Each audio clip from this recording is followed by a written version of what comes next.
हाल ही में Indigo airlines की वजह से देश भर में यात्री परेशान हुए थे, जिसके बाद से अब भारत के एविएशन सेक्टर में एक बार फिर नई हलचल दिख रही है। और यह हलचलें देश में आ रही थी नई दिल्ली एयरलाइंस को लेकर। जी हां, मोदी सरकार ने 3 नई एयरलाइन को एनओसी जारी कर दी है। इन 3 एयरलाइंस में एक नाम अल हिंद है। इसके अलावा कौन कौन सी एयरलाइंस भारत के आसमान में उड़ान भरती नजर आएगी, इस खबर से जुड़ी पूरी जानकारी देखिए इस रिपोर्ट में।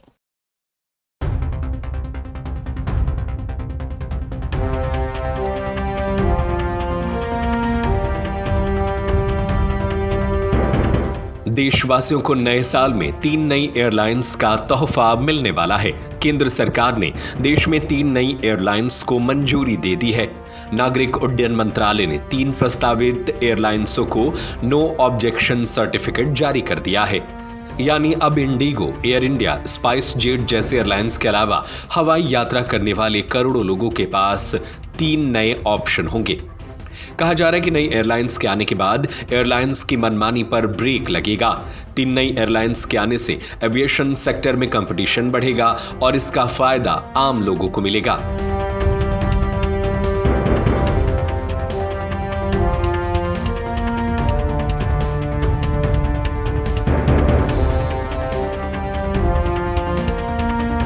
केंद्रीय नागरिक उड्डयन मंत्री राम मोहन नायडू ने एक्स पोस्ट में कहा कि पिछले सप्ताह उन्होंने 3 नई एयरलाइंस की टीमों से मुलाकात की।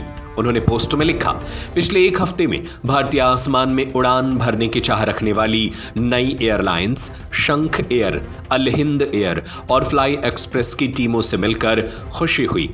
शंख एयर को पहले ही मिनिस्ट्री से एनओसी मिल चुका है, जबकि अल हिंद एयर और फ्लाई एक्सप्रेस को इस हफ्ते एनओसी मिल चुके हैं।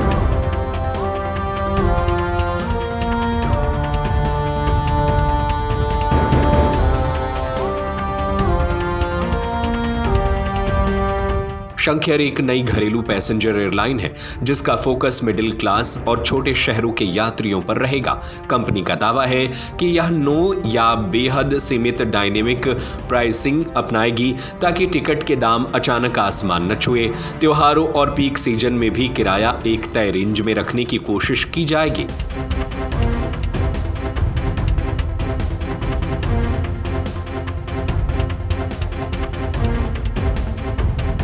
शंख एयरलाइंस की शुरुआत एयरबस A320 विमानों से करने की योजना है। पहले चरण में 3 विमानों के साथ ऑपरेशन शुरू होगा और धीरे धीरे फ्लीट बढ़ाई जाएगी। लखनऊ को इसका बेस बनाया जाएगा और उत्तर प्रदेश के शहरों को दिल्ली, मुंबई, बेंगलुरु जैसे बड़े हब्स से जोड़ने पर जोर रहेगा। आने वाले समय में जेवर एयरपोर्ट को रणनीतिक हब के तौर पर इस्तेमाल करने की योजना भी बताई जा रही है।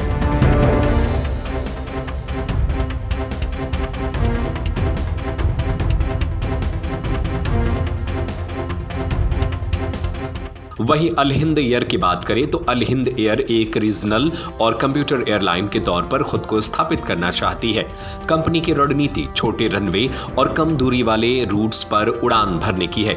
इसके लिए टर्बो प्रॉप एयरक्राफ्ट जैसे ETR 72600 को चुना गया है, जो ऑपरेटिंग कॉस्ट के लिहाज से बेहद किफायती माने जाते हैं।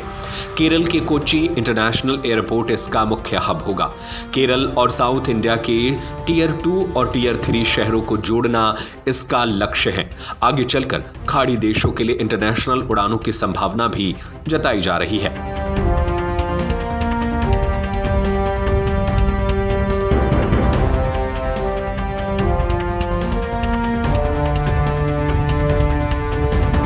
वहीं फ्लाई एक्सप्रेस एक कार्गो फोकस्ड एयरलाइन है, जो यात्रियों के बजाय सामान की ढुलाई पर ध्यान देगी। इसका target e-commerce, shipment, medical supply और इंटरनेशनल पार्सल डिलीवरी है।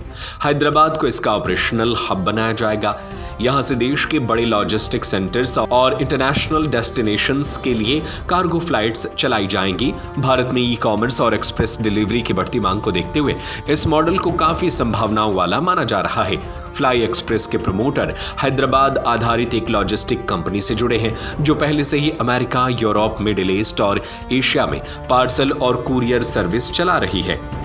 इस खबर पर आपकी क्या राय है? हमें अपनी राय नीचे कमेंट बॉक्स में जरूर बताएं।